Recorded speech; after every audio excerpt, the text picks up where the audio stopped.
Class, इसका नाम है बजट।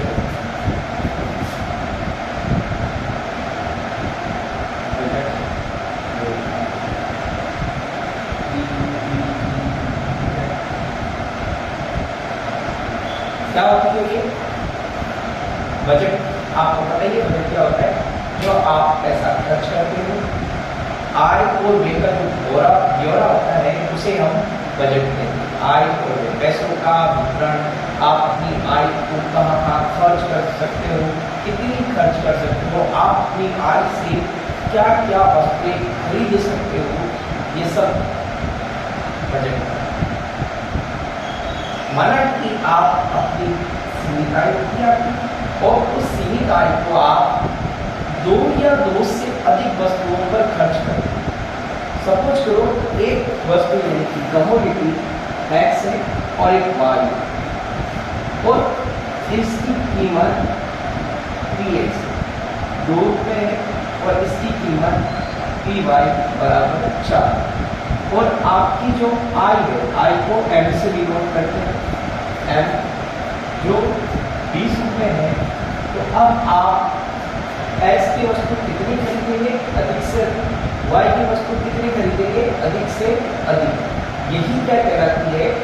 बजट रेखा का आय का वितरण कहलाता है। ये बजट का थोड़ी कहता है।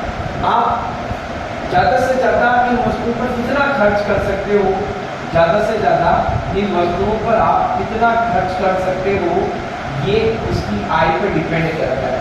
तो ये आय प्रतिबद्ध रहता है, इसको बजट का प्रतिबद्ध कहते हैं। आय आपकी 20 रुपये, आप चाहो तो आप एक्स वस्तु ना खरीद करके सारा पैसा किस पे खर्च कर सकते हो? सारा पैसा आप वाई पर खर्च कर सकते हो। तो एक्स की कहीं 0 हो जाएगी और वाई की कितनी हो गई? तो यहाँ सारा पैसा वाई पर खर्च किया, इसलिए m बटा पी वाई कर दो, क्योंकि सारा पैसा वाई वस्तु पर खर्च हो रहा है। तो m में पूरा वाई वस्तु का भाग ले दोगे तो देखो कितना आया? 20 में आपने 4 का भाग दिया तो 5 में। लेकिन आप कहते हो नहीं, हम 2 वस्तु x की खरीदेंगे, तो 2 वस्तु x की खरीदोगे तो आप बताओ कितने रुपए x पे खर्च हो गए? x की एक इकाई के 2 रुपए हैं और आपने इसकी 2 इकाइयां खरीद ली। इसको इसकी कीमत से गुणा करते हैं, ये qx हो गए और ये px हो गए, इसको गुणा करेंगे तो एक्सपेंसेस हो जाएगा x वस्तु पर। एक्सपेंसेस x वस्तु का आ जाएगा, तो देखो 2 × 2 बराबर कितना है? 4। तो 4 रुपए आय में से गए तो अब 16 रुपए बच रहे हैं। इन 16 रुपए को उपभोक्ता वाई वस्तु पर खर्च करता है और वाई वस्तु की जो कीमत है उससे आय जो शेष बची है 16 रुपए से कितने इकाइयां खरीद सकता है? वो इकाइयां है 4। तो आप समझो जब एक विकल्प था तो वो x वस्तु की एक भी इकाई नहीं खरीद रहा था, मतलब x पर 1 रुपया भी खर्च नहीं किया, तो x की 0 आ गई।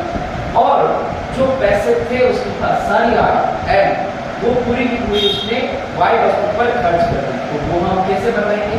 m बटा पी वाई, क्योंकि पी वाई का क्यों भाग दे रहे हैं? क्योंकि वो अपनी संपूर्ण आय y वस्तु पर खर्च कर रहा है, इसलिए हम वहां पी वाई का भाग। अब जबकि वो x वस्तु की 2 इकाइयां खरीद रहा है, तब x वस्तु पर वो कितना खर्च कर रहा है हम उसकी कीमत से गुणा करके देखेंगे। 4 रुपए वो उस वस्तु पर खर्च कर रहा है x वस्तु पर, और बदले में जो कुछ पैसा बचा है y वस्तु के लिए वो कितना बचा है? 16 रुपए बचे हैं, जो कि मैंने आपको बताया 4 रुपए x पर खर्च कर दिए। अब 16 रुपए बचे, 16 रुपए को वो कहाँ खर्च करेगा? 16 रुपए को वो y वस्तु पर खर्च करेगा, तो y वस्तु की कितनी इकाइयां आ जाएगी? तो उसके पास 16 रुपए हैं, तो 4 रुपए की एक इकाई है y वस्तु की, तो वो 4 इकाइयां खरीद सकता है। देखो वो खरीद सकता है, ये विभिन्न विकल्प बता सकते हैं। ये संभावनाएं होती है कि वो ये वाला खरीद सकता है या ये वाला, वो ये विकल्प भी खरीद सकता है, वो ये विकल्प भी खरीद सकता है। हम ये मान के चलते हैं कि बाजार के अंतर्गत मात्र 2 वस्तुएं होती है, एक्स ये मान के चलते हैं। वैसे तो आप देखते हो बाजार में बहुत सारी वस्तुएं और बहुत सारी वस्तुओं पर उपभोक्ता अपनी आय को खर्च करता है, लेकिन अभी हम समझने के लिए सभी वस्तुओं को तो नहीं ले सकते। माना कि पूरे बाजार में दो वस्तुएं हैं, एक्स और वाई, और उनकी ये कीमतें, ये बाजार में प्रचलित कीमतें कहलाती है, और ये उनकी उपभोक्ता की आय है।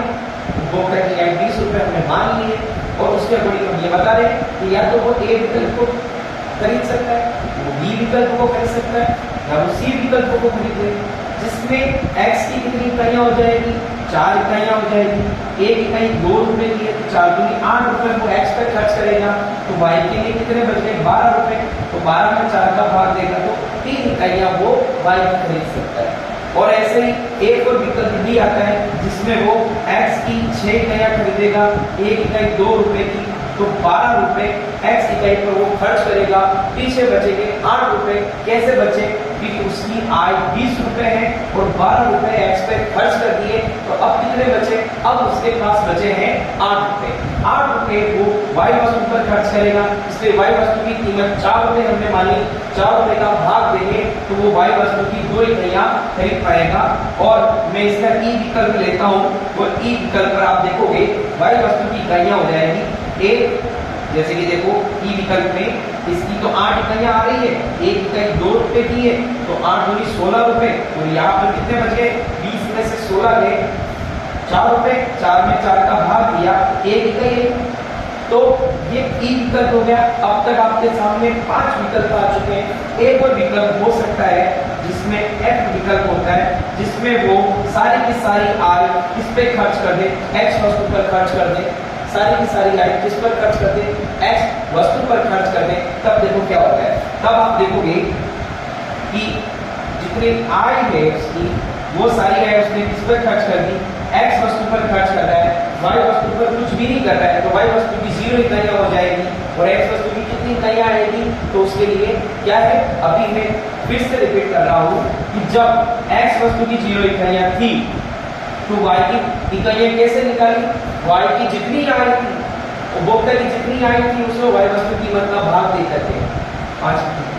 वैसे इस बार वो y वस्तु पर कुछ खर्च नहीं कर रहा है, कोई इकाई नहीं खरीद रहा है, 0, तो जितना पैसा है वो सारा का सारा बच गया, मतलब कि उसकी आय पूरी पूरी किस वस्तु के लिए है, x वस्तु के लिए। तो वो अपनी आय से यानी कि 20 रुपए से वो x वस्तु की कितनी इकाइयां खरीद सकता है, तो हम क्या करेंगे, हम उसकी आय यानी कि mm में यानी कि 20 रुपए में इसका भाग देंगे, उसकी कीमत यानी कि px का यानी कि 2 रुपए का भाग देंगे, तो आप देखोगे उसके पास कितनी इकाइयां आ जाएगी, उसके पास 6 इकाइयां आ जाएगी। कितनी इकाइयां आ जाएगी, देखिए 10 इकाइयां आ जाएगी। कितनी इकाइयां आ जाएगी, 10 इकाइयां आ जाएगी। ये 10 इकाइयां क्या है, ये 10 इकाइयां विकल्प एफ है। तो अब इसको अगर मैं वापस बनाऊं तो पुनः आप देखिएगा, यहाँ पर मैं लेता हूँ विकल्प जिन्हें उपभोक्ता दी गई बाजार कीमतों पर अपनी आय से खरीद सकता है, खरीद नहीं रहा है, खरीद सकता है।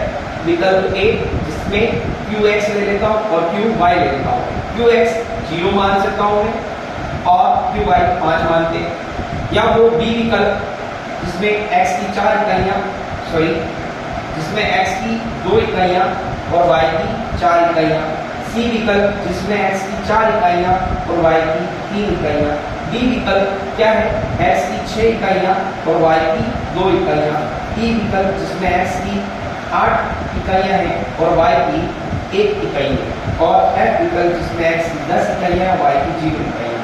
तो ये कितने विकल्प आपके सामने मैंने बनाए हैं, A B C D E F, करीब 6 विकल्प मैंने आपको बना करके बताए हैं, जिसमें कोई उपभोक्ता, जिसमें कोई व्यक्ति अपनी संपूर्ण आय को इन विकल्पों पर, 2 वस्तुओं की विभिन्न विकल्पों पर खर्च करता है, 2 वस्तु की विभिन्न इकाइयां खरीदता है या खरीद सकता है, यही वो विकल्प होंगे। इन्हीं को हम कहते हैं बजट से। ये जो कहता है ऐसे 2 वस्तुओं के ऐसे विकल्प, 2 वस्तुओं के ऐसे विकल्प जिन्हें उपभोक्ता अपनी आय से खरीद सके उनकी कीमतों पर, तो उन विकल्पों को A B C D E F, इन विकल्पों को क्या कहते हैं, बजट सेट कहते हैं, या आय विकल्प कहते हैं कि वो आय से खरीद सकते हैं। अब सुनना ध्यान से, यहाँ हम बात कर रहे हैं बजट रेखा की। तो इन विकल्पों को क्या है, दो वस्तुओं के, ये वस्तुएं हैं, वस्तुएं x और वस्तुएं y, दो वस्तुओं के ऐसे विकल्प जिन्हें उपभोक्ता अपनी आय से उनकी कीमतों पर खरीद सके, उन विकल्पों को रेखा चित्र पर दर्शाने वाली रेखा चित्र पर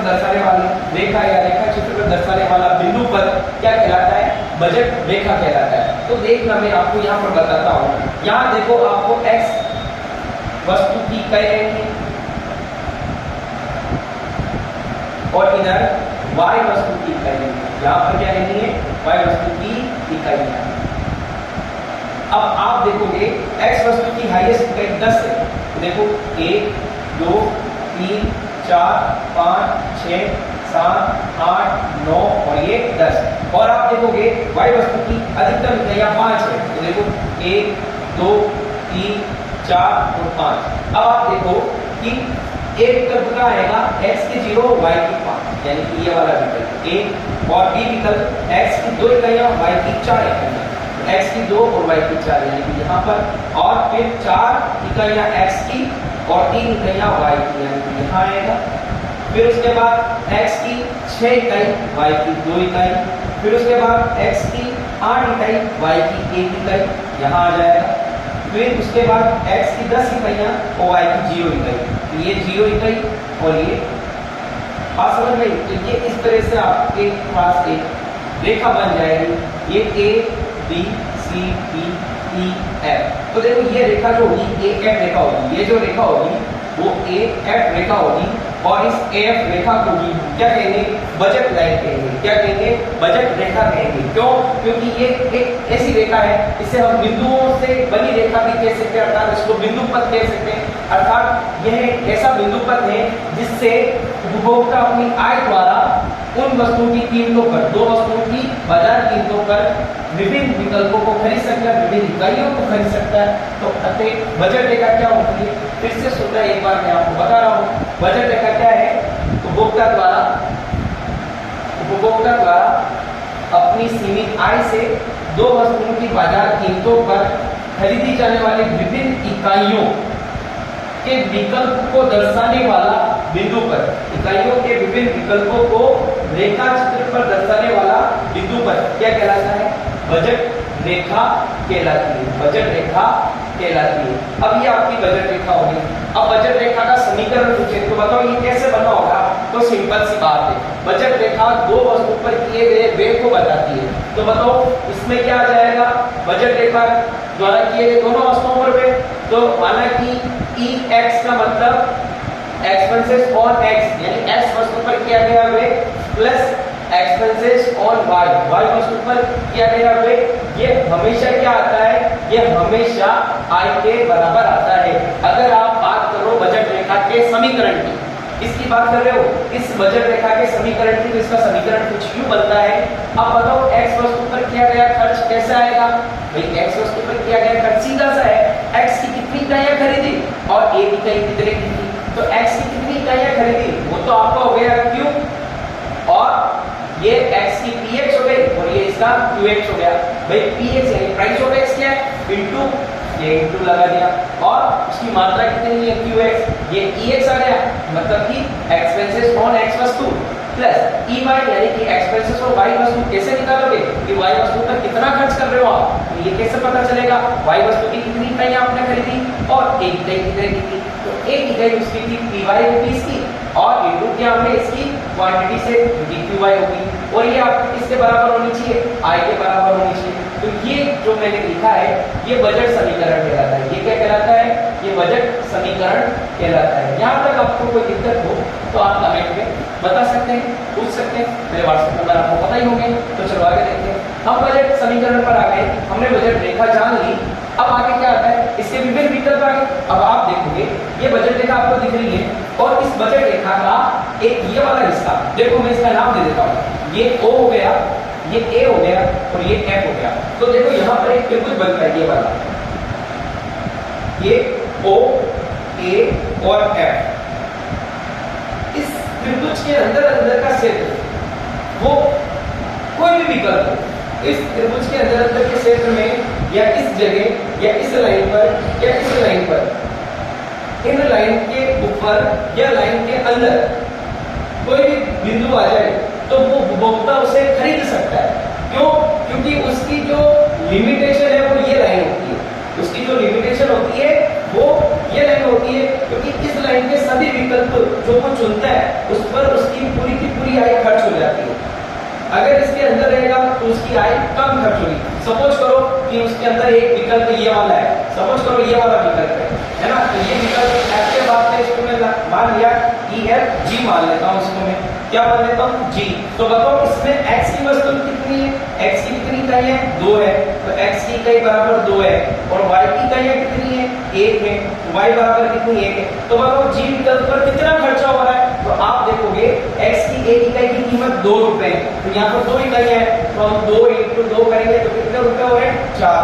y की इकाई की कीमत 4 रुपए है, और उसकी कितनी इकाई है, यहाँ खरीद रहा हो, एक इकाई खरीद रहा है, 4 रुपए की एक इकाई है तो 4, टोटल कितने रुपए खर्च हुए, 8 रुपए। बताओ 8 रुपए क्या पूरी आय खर्च होगी, नहीं।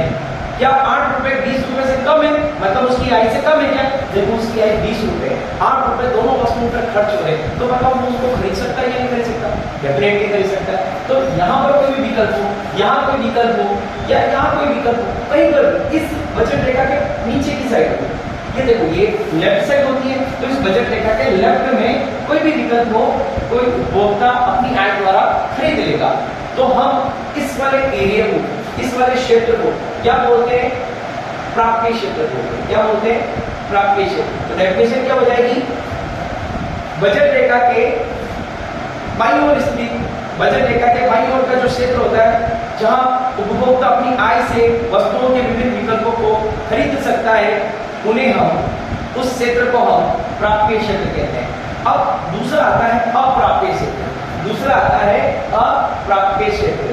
अप्राप्य क्षेत्र क्या होता है, ये बजट रेखा के दाईं ओर स्थित होता है, दाईं ओर ऊपर की ओर स्थित। देखो मान लो कोई बिंदु ये है, मान लो कोई बिंदु ये है, यहाँ पर y वस्तु की कितनी इकाई आ रही है, 4, y वस्तु की कितनी इकाई आ रही है, 4, और x वस्तु की कितनी आ रही है, 4। तो देखो एक विकल्प ये है, इसका मैं नाम दे देता हूँ h।